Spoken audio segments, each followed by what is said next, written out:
শেখ হাসিনার ফাঁসির রায়ে অনেক সুশীল তারা সন্তুষ্ট হতে পারেনি বোধহয়, তারা মনে মনে অনেকটা ক্ষিপ্ত হয়েছে।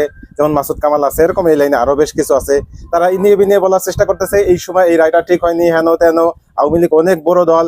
কিন্তু আমরা কি দেখলাম? আমরা দেখলাম এই রায়ের ফলে কিছু সন্ত্রাসী কার্যকলাপ তো হচ্ছে, হবে, এটা একেবারে অনুমেয়। কিন্তু আওয়ামী লীগ যে অনেক বড় দল, রাজনৈতিকভাবে তারা কোনো কর্মসূচি দিতে পারেনি এবং কোনো একটা কর্মসূচি তারা বাস্তবায়নও করতে পারেনি। লকডাউন দিয়েছে, রাস্তায় তাদের জনগণ নেমেছে, রাস্তায় হাজার হাজার লক্ষ লক্ষ মানুষ তাদের এসেছে, আসেনি তো। ভাড়া করা কিছু টোকাই দিয়ে কি করেছে এই পর্যন্ত? বিগত 7-8 দিনে প্রায় 57টি গাড়ি পুড়িয়েছে, 3 জন সেই গাড়ির ভিতরে দগ্ধ হয়ে মারা গেছে। এছাড়া আরো পানিতে পড়ে বা আরো 2 জন মারা গেছে। এই হচ্ছে টোটাল কার্যকলাপ, যেটা টোটালি জঙ্গি কার্যকলাপ। কিন্তু কোনোভাবেই এটা রাজনৈতিক বড় দল হিসেবে তারা যে অ্যাটিটিউড করা দরকার সেটা আমরা পাইনি। মাসুদ কামালরা তাদেরকে এস্টাবলিশ করার চেষ্টা করতেছে যে তারা অনেক বড় দল, এই বলে বলে তাদেরকে মাঠে নামানোর একটা চেষ্টা করতেছে। সেই চেষ্টা আশা করি কোনোভাবেই তারা সফল হবে না।